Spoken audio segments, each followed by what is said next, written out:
Hey, what's going on, guys? How's everybody doing? So 1.2 is finally dropping, and we are getting a brand new banner with a brand new 5-star. And of course, we're talking about our boy Bennett.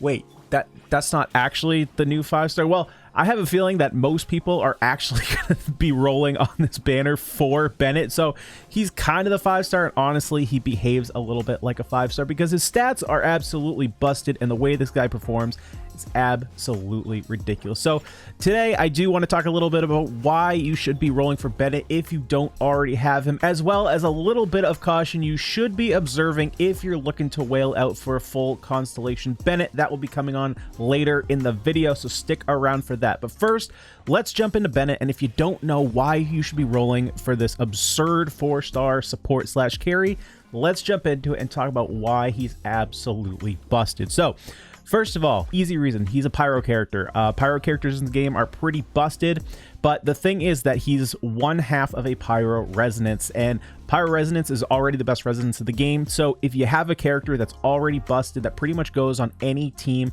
it makes it super easy to get that pyro resonance, because it's not like you're using two mediocre characters to get a resonance. You're already using a busted character that you want to use anyway on pretty much all of your teams, so it makes it super easy. The other thing is he can play both carry and support, so no matter what you need, he's got you covered. And the fact that he can be a carry while being a support actually lends itself to being a really flexible unit on a team, because it means that you don't have to kind of waste a slot for a healer and potentially lower your DPS. So the fact that he can do some major DPS while also carrying your team in heals is a really solid reason to go ahead and pick him up.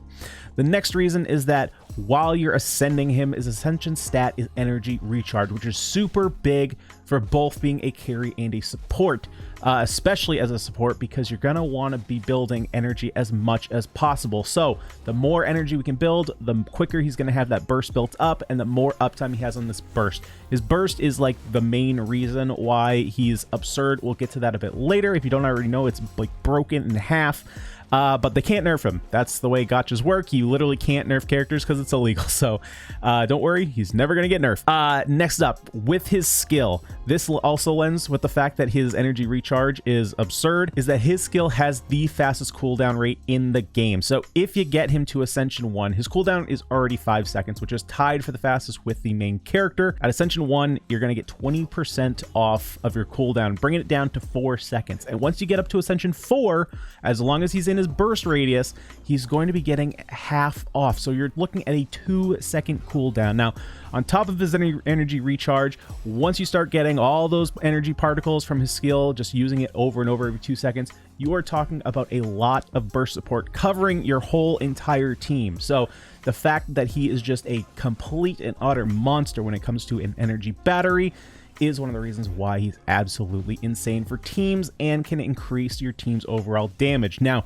speaking of that, let's go into his burst, because his burst is where he absolutely slaps. So in terms of the healing factor, his healing is incredibly quick. The ticks on his healing are very fast. Now, while he might not be getting the biggest ticks because we're not necessarily building him for HP, which is what his heals scale on, they do tick very fast, so you don't have to worry about that. But if you're worried about that 70 HP cap, because he can't heal past 70 HP, don't worry, he can technically heal past 70 HP. So the heals check on when the heal actually happens. It doesn't check after the fact. So it's not like if you're at 69%, it will only heal you 1% up to 70. It will give you the full whatever percent is. So he can heal past 70% if you're pretty close to that 70% mark, which does happen quite frequently. So that's super nice. You don't have to worry about that. And because the heals happen so quickly, it kind of makes up for the fact that his heals are not overall the biggest, because we don't really want to be building for that specifically. Now, if we do take a look at what we're looking at for bonus damage, let's take a look at what I would recommend doing for like a free-to-play or mid-tier player. Most of the time, you're going to want to get your characters up to level 60 or talent level 6 as supports. That's kind of where you get the best bang for your buck. So taking a look at that, and we're also going to take a look at him with a level 60 Festering Desire. That's the new sword that you all are getting for free, so everyone will have access to this 4-star sword, which is really good on him. It has that extra energy recharge, so we can actually, you know, now find a different use for his timepiece, so we don't have to build energy recharge into his kit. When we take a look at these numbers, at level 60, he is going to have a base attack of 126, plus the added 327 attack from the weapon. Overall, we're looking at 453 base attack, and his burst does scale off his base attack. So in taking a look at this 453, if we can get him to Constellation 1, which I think is very reasonable for people who are wishing on this banner for Bennett, we're looking, when you're at Talent 6, almost 100% of his attack being transferred over to whoever is in that radius.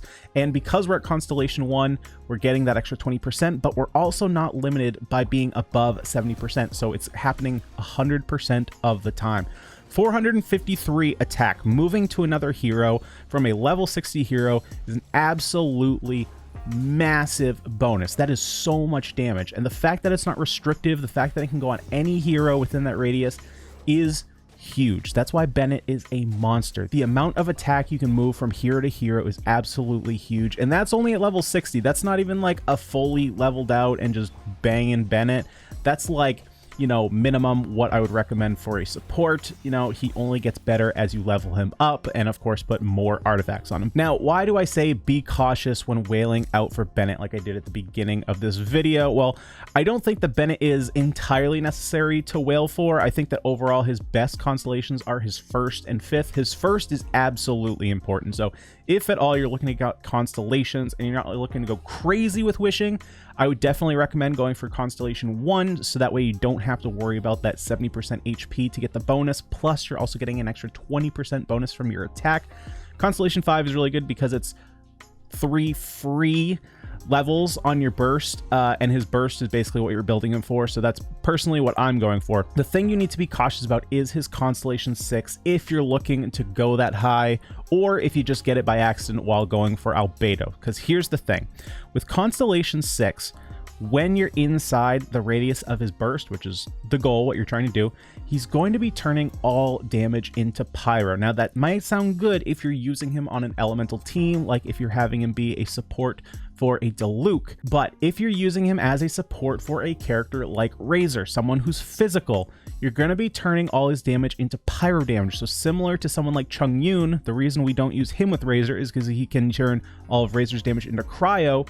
Similar thing here, we wouldn't now want to use Bennett with our Razor, and that's a big thing because Bennett is a really good support for Razor. So the fact that once you activate a constellation, you can't unactivate it is a really big deal. So you kind of have to think about that before you either go for Constellation 6 or you do accidentally get it if you're not intending to do that. So it is kind of a trap. Basically what my plan is going to be, because I'm a shameless whale and I'm going to go for it, I am going to try and get to that Constellation 6 because it is a nice one to have. However, I'm not planning on activating it. My hope is that some point in the future, MiHoYo will allow us to deactivate constellations. For most of the time, it doesn't really matter because most of the time we do want the constellations. But in cases like this, where we do actively, you know, want a constellation either active or not, I kind of hope that they let us do that. Again, I don't know if that'll ever happen, and I don't recommend doing this because it can be a lot of extra money for basically no upside if you don't actually activate it. But, you know, for me, whatever, I'm going to justify it to myself however I want. That was kind of the main PSA that I wanted to bring to your guys' attention if you didn't already know, especially since my channel, you know, or me personally, you know, I'm kind of a Razor main at this point, and, you know, I've seen a lot of you guys are also Razor main, so I wanted to bring that to your attention just in case you didn't realize that. It is kind of important to know, and if you ever did accidentally activate that Constellation 6, there's no real way to reverse it, so that could be a big problem.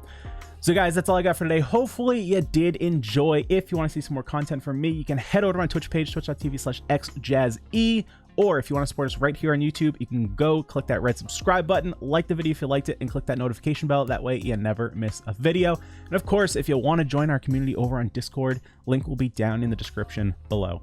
But guys, that's all I got for today. Hopefully you did enjoy, and I'll see y'all in the next video. Peace.